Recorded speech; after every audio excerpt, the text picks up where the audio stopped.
Bienvenidos a esta presentación sobre Zero Downtime Migrations in Rails. Esta es una presentación que Giuliani impartió en su equipo hace unos meses y nosotros decidimos compartirla con todos ustedes. Por eso sale ahí el nombre de ella. Les vamos a estar presentando esto Daniel Valencia y yo, Giancarlo Matute. Somos parte junto con Fernando y Julie del COE de Ruby. Entonces, vamos a dar inicio. Vamos a hablar un poquito sobre cuál es pues, el problema de las migraciones de bases de datos, qué son los Zero Downtime Migrations, cómo los podemos implementar, algunos pasos y algunos tips para prepararlos y las referencias. Esta parte de las referencias es muy importante porque si bien es cierto, vamos a hablar en el contexto de Rails y de Ruby, por supuesto, hay muchos de estos conceptos. Prácticamente, pues todos los conceptos se pueden aplicar a otras bases de datos. Vamos a estar muy enfocados en Postgres, pero también No recuerdo cómo se llama. van a poderse implementar en otros motores de bases de datos y en otros frameworks. Entonces, para que lo tengan en cuenta, las técnicas son similares. Obviamente ahí cambiarán algunos detalles, pero para que lo tengan en cuenta por si no son de Ruby y quieren hacerlo pues en sus proyectos, ¿verdad? Supongo que todos saben que es una migración, por eso estamos acá, ¿verdad? Pero si no, les cuento que pues es una operación sobre la base de datos que realiza algún cambio. Ahorita vamos a ver pues los diferentes tipos que hay.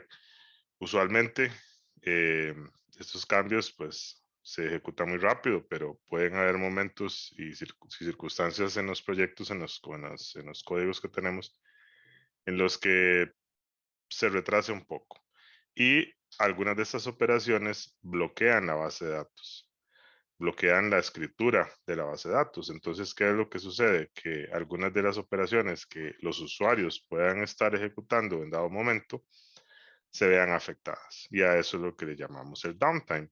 Nosotros pues queremos mitigar eso en la medida de lo posible y vamos a ver algunas técnicas para prácticamente la mayoría de los escenarios. Hay uno ahí donde no hay más remedio que tener downtime, pero es importante conocerlos.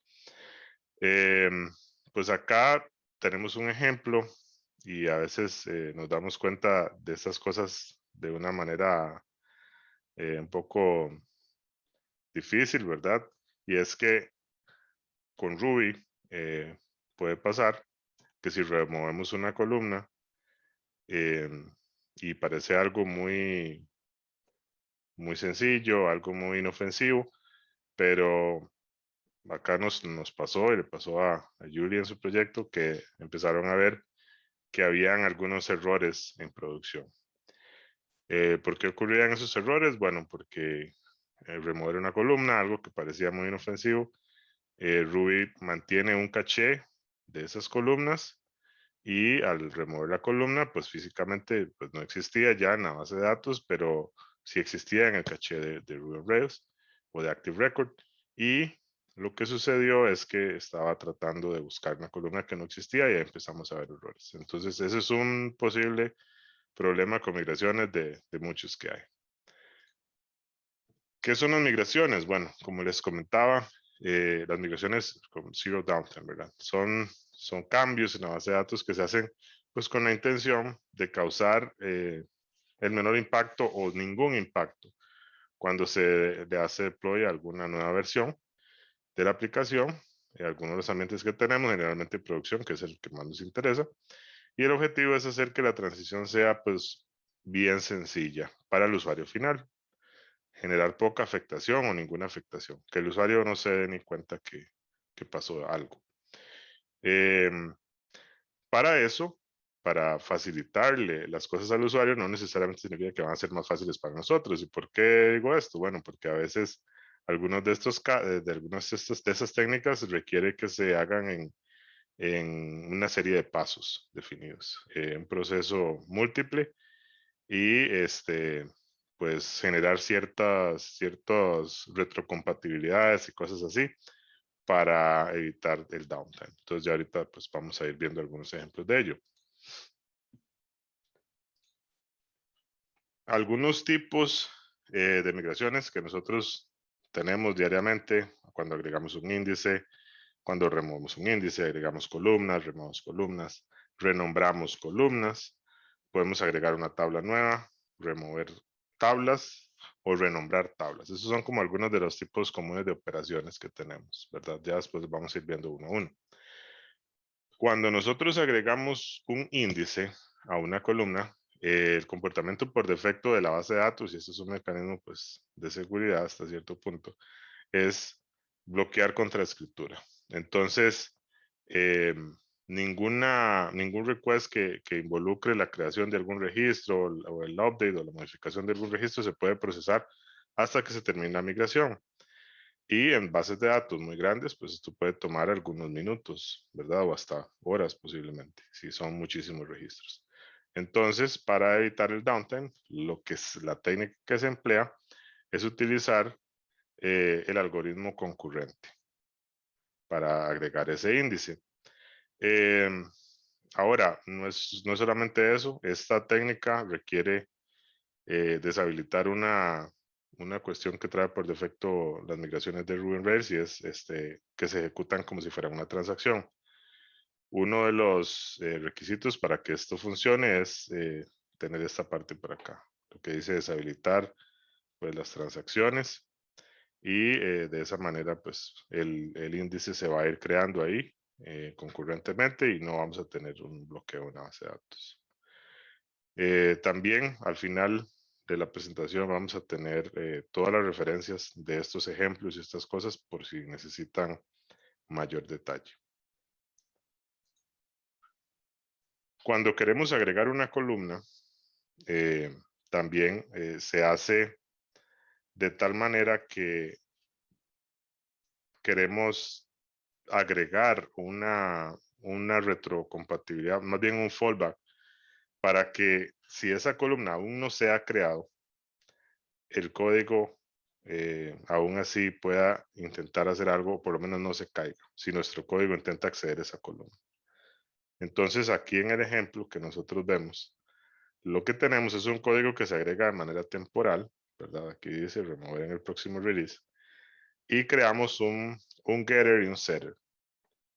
¿Qué es lo que hace? Bueno, tratar de leer el atributo en la base de datos, y si el atributo existe, en este caso, lo devuelve, y si el atributo existe, en este otro caso, lo setea. ¿Qué es lo que pasa? Que si nuestro código intenta acceder a new column, va a encontrar que new column existe, aunque todavía no esté en la base de datos, ¿verdad? Entonces eso evita que se nos vaya a caer la aplicación, que vaya a intentar acceder a algún campo o alguna cuestión que todavía no está. Entonces le creamos como los campos de manera temporal. Cuando ya la migración termine de correr, ya el campo sí va a existir, entonces el código igual va a devolver el valor o a setear el valor. Y es por eso que esto se tiene que remover después, porque igual, aunque va a seguir funcionando, es un código que simplemente se creó de manera temporal para el momento en el que esta columna pues no existía, no se cayera. Esta parte involucra varios pasos, como decíamos antes. Es cuando queremos agregar columnas que no vayan, o sea, que no puedan ser nulas y que tengan un valor por defecto. Entonces, esto se hace en 3 pasos. Si quieren ver más detalle, como les dije, vamos a proveerles estas referencias. Aquí, en este número acá lo ven, en el slide final están. Y pueden ver, pues, cómo se hizo en detalle. Pero básicamente son 3 pasos. Uno, agregar la nueva columna, normalmente, como se haría. Después agregamos el valor por defecto a esa columna y por último agregamos el constraint. ¿Por qué se hace eso? Porque si no lo hacemos de esta manera, pues después no vamos a poder agregar el constraint porque es nula originalmente. Esa es, digamos, la forma. Como les dije, los detalles igual los vamos a poder ver allá. Son estos 3 pasos que están acá. Para remover columnas, igual se remueve la columna normalmente con una migración de remover y adicionalmente,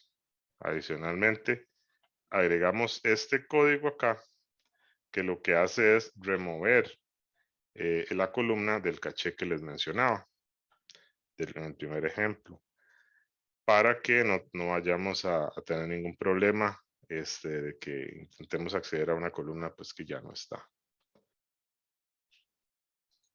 Ahora continúa el compañero Daniel Valencia con la presentación. Gracias, Giancarlo. Buenas tardes, compañeros. Yo sigo pues con este proceso que toma algunos pasos más y es el de renombrar columnas. Entonces, pues si vamos a lo que pasa en la base de datos cuando renombramos una columna, es que se hace un rewrite de toda la tabla con todos sus datos, ¿cierto? Entonces, obviamente, cuando es una tabla de millones de registros, pues esto nos va a generar un lock y nos va a generar que nuestra aplicación tenga downtime, ¿cierto? Entonces, básicamente los pasos que hay que seguir es no renombrar la columna directamente, sino agregar una nueva columna, después migrar todos los valores que tenemos en la vieja columna a la nueva, a la que creamos, y después remover esa columna vieja, ¿cierto? Ya el código que ustedes ven acá a la derecha, pues es básicamente lo que les explicaba antes el compañero Giancarlo, y es que tenemos que preparar el código para el tiempo en que se están migrando estos valores, y no se ha acabado como de migrar los valores a la nueva columna, no se ha removido la vieja columna. Entonces, mientras eso pasa, vamos a tener que seguir leyendo pues los valores de la vieja columna, y también tenemos pues el setter, que lo que vamos a hacer es escribir sobre las dos, pues si ya existe la nueva columna, si ya la creamos, o escribir pues sobre la vieja si es que no se ha creado. Una vez, una vez ya se migraron todos los valores y se remueve la vieja columna, pues ya podemos seguir utilizando la nueva columna sin problema. Y de nuevo, pues este código va a ser temporal, es solamente para manejar, para prevenir pues que nuestra aplicación se vaya a caer en el tiempo en que se está haciendo esta migración de los datos. Si pasas ahí, Giancarlo, porfa. Bueno, siguiente proceso es la creación de las tablas. Esto es un proceso ya pues relativamente más simple y seguro desde el punto de vista de la base de datos. Entonces, lo único que tenemos que hacer, pues, después de crear esta migración, de crear una tabla, es agregar checks en nuestro código, validando que la tabla ya existe, que la migración ya ocurrió, que la tabla ya fue creada, y poner un fallback para que la aplicación sepa qué hacer en caso de que la tabla pues no exista y no se vaya a romper. De nuevo, código temporal. En un próximo release, cuando ya estamos seguros de que corrió la migración y que nuestra tabla está creada, pues ya podemos ir y remover estos checks que pusimos en el código. Si pasas ahí, por favor. Listo. Avanzamos pues a este proceso de renombrar tablas que pues generalmente no se hace o no se hace muy frecuentemente, y es algo pues parecido como al proceso de renombrar columnas, pero ya a nivel de tabla, ¿cierto? No se renombra la tabla directamente, lo que hacemos es empezar por crear una nueva tabla,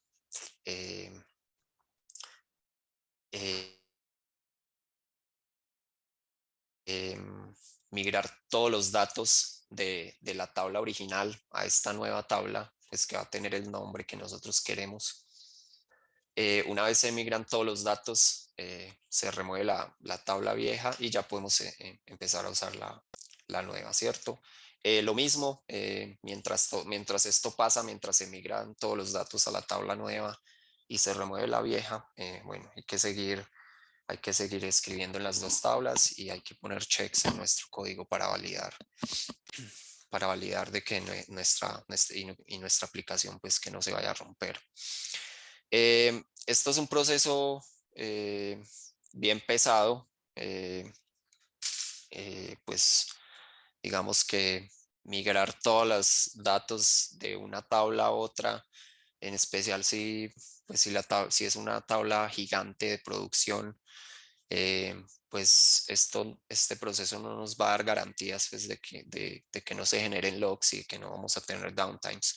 Pero de nuevo, es un proceso pues que no se hace muy frecuentemente, especialmente pues si hay un buen modelo de bases de datos. Y ya para terminar este tema de migraciones y pasas. Bueno, ya como un resumen, pues ya de lo que les habló Giancarlo y de lo que les acabo de mostrar, pues estos son algunas acciones básicas pues que podemos hacer con migraciones. Por ejemplo, agregar índices, entonces la clave es crear los índices concurrentemente. Bueno, esto es específicamente una opción para Postgres y creo que está también para MySQL, pero pues habría que revisar, ¿cierto? La opción que nos provee cada motor de base de datos. Ya para remover índices es una acción segura, pues no nos va a generar ningún tipo de log.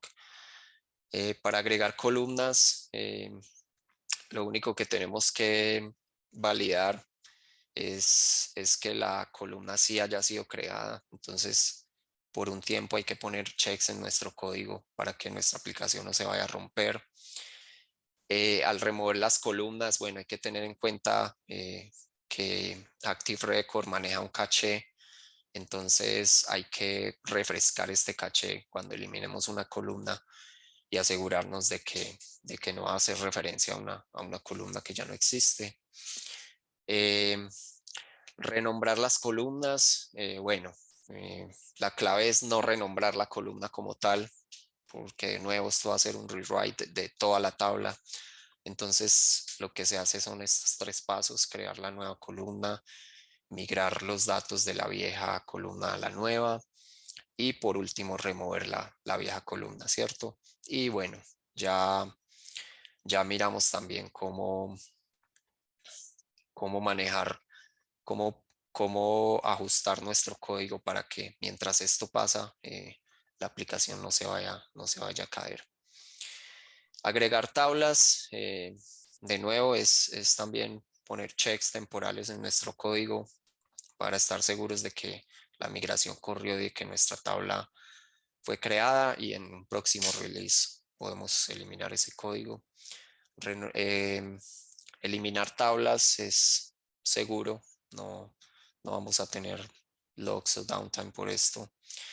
Renombrar tablas, de nuevo, no se hace muy frecuentemente. Si se tiene que hacer, es un proceso que no nos garantiza el zero downtime, porque pues es un proceso bien pesado dependiendo pues el tamaño de las tablas. Si puedes ir adelante, porfa, Giancarlo. Y bueno, con este tema de migrations, bueno, tenemos acá pues algunos tips para tener en cuenta para manejar nuestra base de datos, nuestras migraciones. Entonces, pues lo primero sería tener un modelo muy bien definido para no estar haciendo muchos cambios. Entonces, dedicar un poco más de tiempo en la etapa de diseño y crear un buen modelo. Obviamente, pues una aplicación siempre va a evolucionar en el tiempo, va a crecer, entonces tenemos que agregar cosas, quitar cosas o cambiarlas. Pero digamos que en la medida en que hagamos un buen diseño, pues como del core, al menos del negocio, nos vamos a evitar o vamos a reducir el número de operaciones, pues las más engorrosas, que son, por ejemplo, renombrar una tabla o renombrar columnas. Entonces, lo primero sería eso, tener un buen modelo. Ya cuando se tengan que hacer migraciones, se tengan que hacer cambios en la base de datos, lo primero, pues como ya vimos y fue como el core de toda la charla, es como preparar tu aplicación para que no se rompa en el tiempo en que se están haciendo los cambios. También importante mantener logs de todo lo que se hace para poder hacer diagnósticos y saber en todo momento qué se está haciendo, qué se ha hecho en la base de datos. Y bueno, por último, hay que estar atento a las cosas o a los métodos que parecen funcionar de la misma manera. Todos los lenguajes pues todas las herramientas nos proveen diferentes funciones que a simple vista pues nos pueden servir para lo que queremos, pero que pueden no ser la mejor opción, ¿cierto? En este caso, pues un caso acá específico es usar el find each y no el all. El all lo que, pues las dos van a funcionar lo mismo y se va a ver lo mismo si estamos hablando de tablas pues no tan grandes y entonces digamos que van a servir para lo que queremos. Pero el tema es que el all, por ejemplo, hace un select sobre todos los registros de una tabla y los trae todos de una, sin límites. En cambio, el find each lo que va a hacer, hace esto mismo, trae todos los datos de una tabla, pero lo va a hacer por lotes de 1000 registros, pues por defecto ya ese valor se puede cambiar en configuración. Pero entonces el tip acá es siempre estar atento a la documentación de cada lenguaje, de cada herramienta, ir y mirar no solo que la función que estamos utilizando cumpla con la funcionalidad, sino que lo haga también de la manera más eficiente. Desde el punto de vista pues de rendimiento y de base de datos. Específicamente pues si ya estamos hablando de environments de producción con tablas gigantes, se va a ver mucho la diferencia si usamos una o la otra. Si vas más adelante, gracias. Bueno, ya ese tema de migraciones pues en Rails terminamos.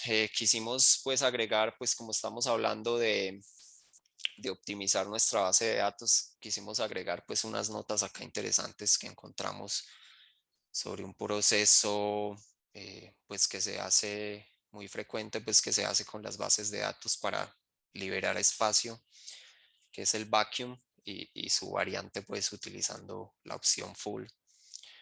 Entonces, pues si sabemos lo que pasa en la base de datos, por ejemplo, cuando se hacen deletes en una tabla, los registros pues no quedan visibles en la tabla para los selects, pero en realidad físicamente no se remueven de la tabla, quedan ocupando espacio. Entonces, el vacuum es para esto, el vacuum lo que hace es eliminar esos registros muertos y liberar ese espacio para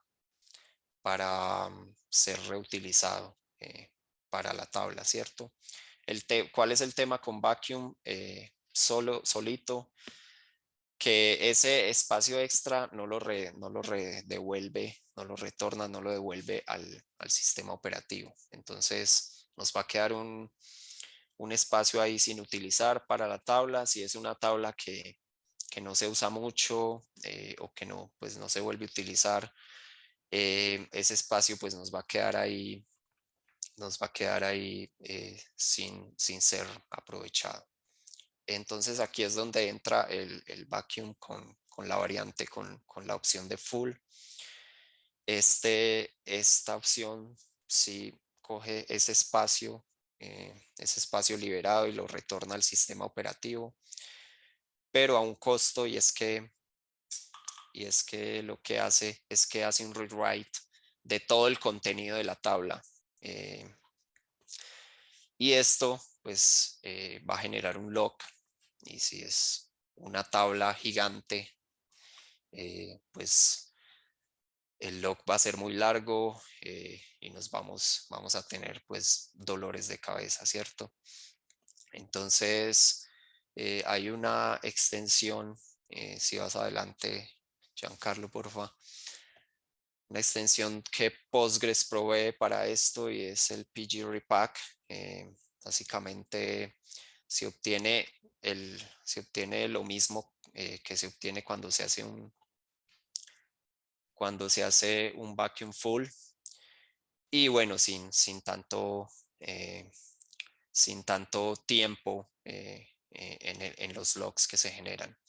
Entonces, básicamente lo que hace esta extensión es seguir unos pasos. Lo primero es que crea una tabla de logs donde se van a guardar todos los cambios que se le hagan a la tabla original. Después, pues agrega el trigger a la tabla original, que es el que va a tomar todos esos inserts, updates y deletes que se hacen sobre esa tabla, y los va a guardar en la tabla de logs que se creó anteriormente. Ya va y crea una nueva tabla con todos los datos, con todos los registros de la tabla vieja. Va y crea pues los índices que se necesiten sobre esa nueva tabla. Después va a la tabla de logs que se creó anteriormente y aplica todos esos cambios sobre la nueva tabla que se creó. Después, ya haciendo el uso pues del catálogo, intercambia las tablas para ya después desechar la original y ya seguir usando la nueva tabla que se creó, que ya va a estar creada sin ese espacio adicional que se liberó cuando se eliminaron pues los registros muertos. En todos estos pasos hay dos puntos en los que se va a generar un lock, y es al agregar el trigger en la tabla original. Esto va a generar un lock. También al momento de intercambiar las tablas, también se va a generar un log sobre la tabla que va a utilizar la base de datos, pero van a ser logs que se van a generar por un muy corto periodo de tiempo. Entonces no se va a ver tanto impacto como el que genera el vacuum full, que nos puede generar logs de mucho tiempo y generarnos pues dolores de cabeza. Y bueno, ya con esto ya terminaríamos. Ya quedamos pues pendientes unos minuticos si tienen preguntas, consideraciones acerca de esta presentación. Hola. Hola. Hola. Para hacer una pregunta, es que no me quedó como un poquito claro cómo quedan los campos en el modelo. Me refiero pues como al ORM. Digamos, me quedó la impresión de que ya la aplicación queda apuntando, digamos, a un campo nuevo, como decir nombre versión 2, por decirlo así. O habría como que ya cambiar toda la aplicación a que use nombre versión 2, o simplemente se hace como un campo, un nuevo getter que por debajo retorne nombre versión 2 y así la aplicación puede seguir funcionando con nombre. No sé si es como claro mi pregunta. Tú dices, por ejemplo, al renombrar una columna. Sí, sí, porque te entendí que digamos lo que no se debía hacer es renombrarla, pero entonces, sino como crear una nueva y pasar los datos, pero si la nueva nunca se renombra y ya se tiene el nombre viejo ocupado, digamos, ¿cómo queda el nombre ahí y cómo Eh, cambia eso en la lógica? sí, bueno, la columna nueva, nueva que se crea con el nombre que vos querías, con el que vos querías renombrar la columna original. Ya lo que se hace es migrar todos los datos de la columna vieja que tiene el nombre que no queremos a la columna nueva que va a tener el nombre que querías, ¿cierto? Una vez se migren todos los datos, lo que se hace es que se elimina ya la columna vieja porque pues ya no la vamos a necesitar y ya se sigue utilizando la columna nueva, ¿cierto? Mientras todo eso pasa, mientras esa migración y eliminar la columna vieja, es donde se ponen todos los checks y organizamos pues el código para que la aplicación no se caiga durante ese tiempo, ¿cierto? Entonces, es seguir utilizando, seguir leyendo de la vieja mientras se migran todos los datos a la nueva y mientras ya se elimina la vieja. No sé si te queda claro en esos términos. Sí, y ya digamos luego de que se termina la migración, ya se empieza como a renombrar la lógica de la aplicación para leer de la nueva, me imagino. Ahí ya es cuando se haría como ese cambio.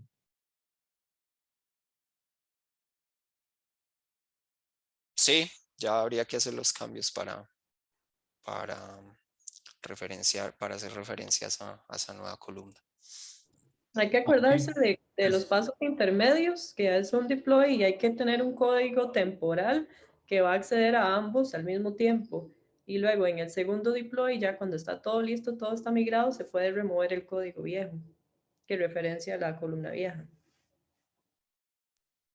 ok, perfecto, gracias.